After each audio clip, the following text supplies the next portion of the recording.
बिस्मिल्लाहिर्रहमानिर्रहीम। अस्सलाम वालेकुम। आप देख रहे हैं कैश अविद न्यूज़। सबसे पहले इमरान खान ने अलीमा खान को रोक दिया। पीटीआई ने चीफ जस्टिस को टाउट कह दिया। 6 जजों ने खुफिया अदारे के खिलाफ इकट्ठे जो हुए थे, जो उन्होंने मामला उठाया था, वो मामला अब कहां तक पहुंचा और उसका मुस्तकबिल क्या है। सबसे पहले हम इस पे एनालिसिस करेंगे और मैं कासिम अली और मेरे साथ हैं मुबशर, और इस बारे में हम इस पे तफसीलन बात करेंगे। सबसे पहले हम इमरान खान ने अलीमा खान को रोक दिया, इस खबर पे थोड़ा सा तफसील की तरफ चलते हैं।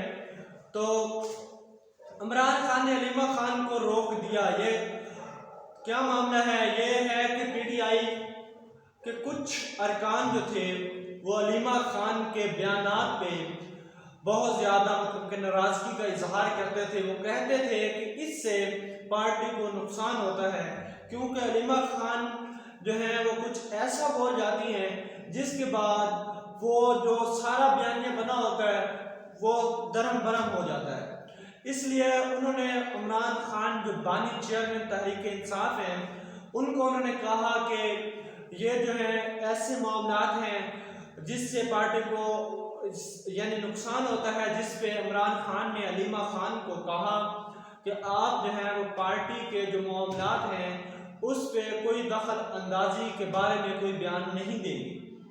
क्योंकि जब इमरान खान जेल में गए तो उसके बाद ये कहा गया कि बुशरा बीबी जो उसकी बीवी थी और अलीमा खान जो उसकी बहन थी, इसको बहुत ज़्यादा मतलब दोबारा गया कि मामलात को जो है वो पीटीआई की चलाएगी।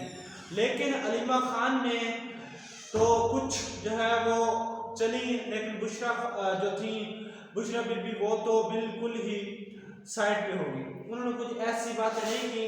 ये है कि उन्होंने अदालत में चंद दिन पहले जो है वो एस्टैब्लिशमेंट के खिलाफ बातें की, लेकिन कोई ज़्यादा उन्होंने जो बातें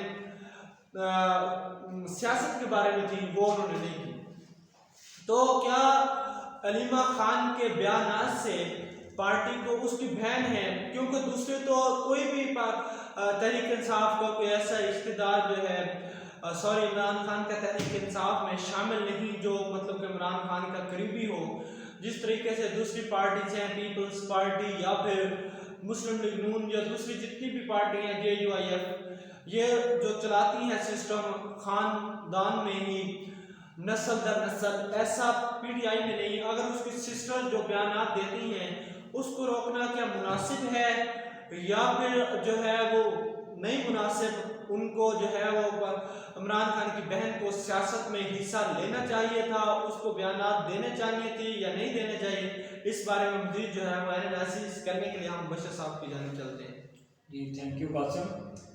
इमरान खान ने जो अलीमा खान को कहा है कि आपने यानी कि पीटीआई के खिलाफ कोई बात नहीं करनी या कोई मशवरे नहीं देने, तो जब ये 2024 का जो इलेक्शन हुआ है 8 फरवरी को, इसके अंदर अलीमा खान यानी कि शामिल रही थी। उन्होंने यानी कि टिकटों के फैसले किए थे इमरान खान के बिहाफ के ऊपर, और जिसके अंदर थोड़े बहुत यानी कि पीटीआई के अंदर यानी कि थोड़े से अख्तलाफात हो गए, यानी कि जो आउटसाइडर थे, जो बाहर वाले लोग थे, यानी कि जो इसके रिश्तेदार नहीं थे इमरान खान के, तो उन्होंने थोड़ा सा इसको यानी कि इस चीज़ का गुस्सा किया है इस चीज़ का। तो उन्होंने यही कहा था कि इमरान खान से जब यानी मुकला की दो दिन पहले यानी मुलाकात हुई जेल के अंदर, तो उन्होंने यही बात की है कि अलीमा खान को आप यानी कि रोकें, तो ये यानी कि पार्टी के अंदर यानी कि तकसीम पैदा हो रही है।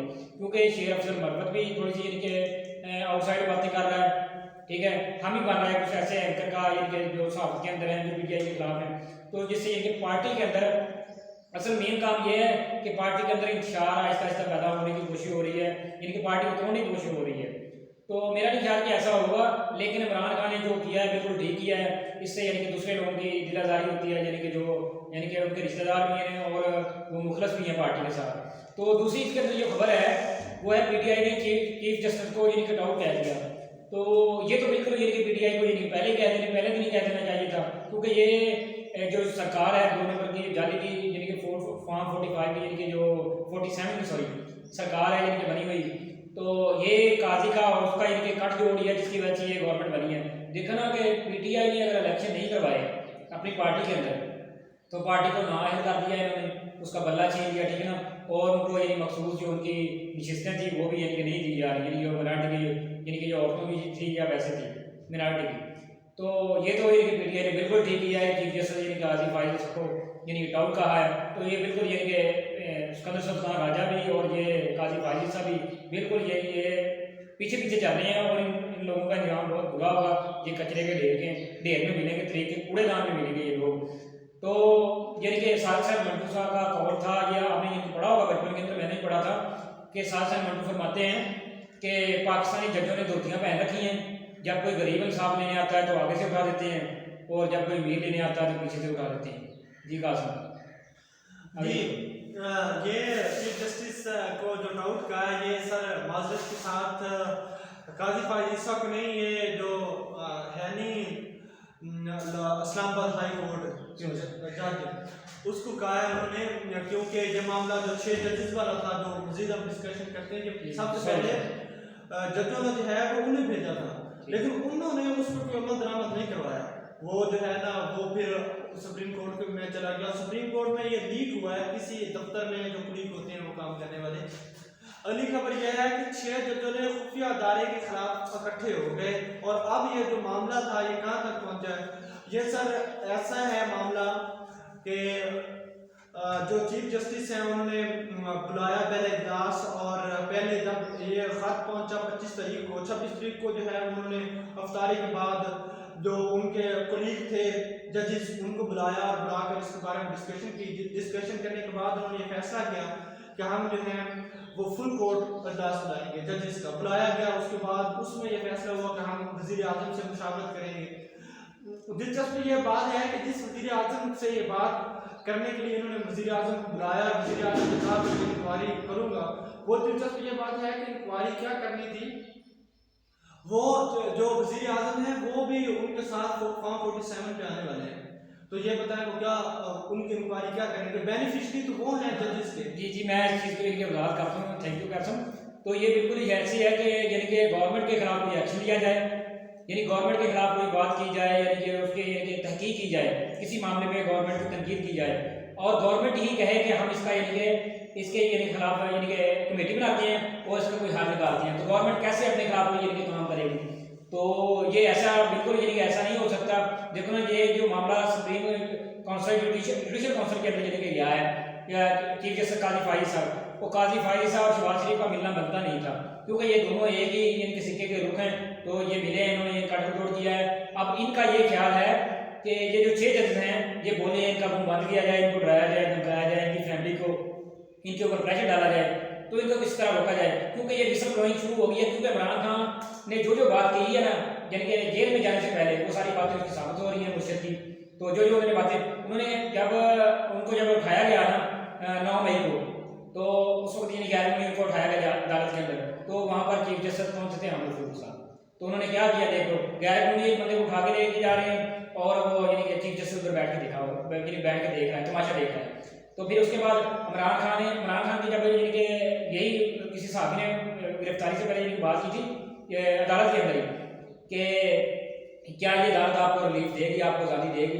तो इमरान खान ने यही बात कही थी कि ये अदालत खुद यानी कि ये अदालत और ये जज खुद कह रहे हैं, तो इनके ऊपर खुद यानी कि पाँव किसी और अदारे ने रखा हुआ है, उसी के मुताबिक ये चल रहे हैं। क्योंकि आप लोगों को पता है कि बेडरूम के अंदर कैमरे लगाए गए हैं, उनकी यानी कि पूरी वीडियो बन रही है, तो लोगों को ब्लैकमेल किया जा रहा है। और असल बात यही है कि बदमाशी के ऊपर लोगों को चलाया जा रहा है। 25 करोड़ आवाम जो कीड़े पोड़े हैं उनको बदमाशी के ऊपर चलाया जा रहा है।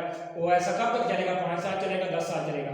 अब जो नई जनरेशन आने वाली है ना, जो तैयार हो रही है यूट्यूब की पैदावार, जिसको हम टिकटॉक की पैदावार कहते हैं, वो 2 मिनट के अंदर अगले का यूट्यूब पकड़ लेती है। कोई मतलब तजर्बा, कोई बंदा कहता है मैंने 20 साल का तजर्बा, 25 साल का, वो 2 मिनट के अंदर यानी कि उसकी यानी कि जो इज्जत होगी, तकलीफ होगी, उतार के उसके हाथ में पकड़ा देती है। तो ये जो नौजवान आ रहे हैं ना, इनके शनाख्ती कार्ड बन रहे हैं, यानी कि जो आगे प्रैक्टिकल लाइफ के अंदर आएंगे, तो मेरा नहीं ख्याल कि इन अदालतों को सोच लेना चाहिए क्या करेंगे। और फिर एंड पे यानी कि बात क्या होगी, फिर एंड पे यानी कि बात करने का कोई यानी कि काम नहीं रहेगा, और लोगों को क्या होगा, फिर लोग पढ़ जाएंगे। और इसके यानी कि इन लोगों को देखना चाहिए, रिश्तेदार पढ़ लेनी चाहिए कि आने वाली जनरेशन इस चीज़ को बर्दाश्त नहीं करेगी जो मुल्क के साथ किया जा रहा है, ज्यादती हो रही है मुल्क के साथ बेसिकली, ठीक है। तो ये जो जजों के खिलाफ यानी कि खुफिया अदारे इकट्ठे हो गए हैं, तो उनका इकट्ठा होना बनता है, क्योंकि अगर वो इकट्ठे नहीं होंगे तो विसल ब्लोइंग होगी और दूसरे जज भी यानी कि उनको भी ताकत मिलेगी, वो भी यानी कि इसके खिलाफ निज़ाम के खिलाफ इकट्ठे होना शुरू हो जाएंगे। और जब सारे इकट्ठे हो जाएंगे तो फिर एक वक्त आएगा कि इन अदारों को अपनी बदमाशी छोड़नी पड़ेगी, और जब ये बदमाशी छोड़ेंगे और जब ये ट्रू डेमोक्रेसी आएगी, कोई बंदा यानी कि इलेक्टेड बंदा आएगा, वोट लेकर आएगा, तो वो भी इनको काम नहीं करने देगा जो ये बदमाशी कर रहे हैं साथ। तो ये इनके लिए मसला खराब हो जाएगा। जी बहुत शुक्रिया। अब वीडियो बहुत लंबी हो रही है, आज तक इतना ही। कर मिलते हैं नई वीडियो के साथ। अपना चैनल को रखिए ख्याल।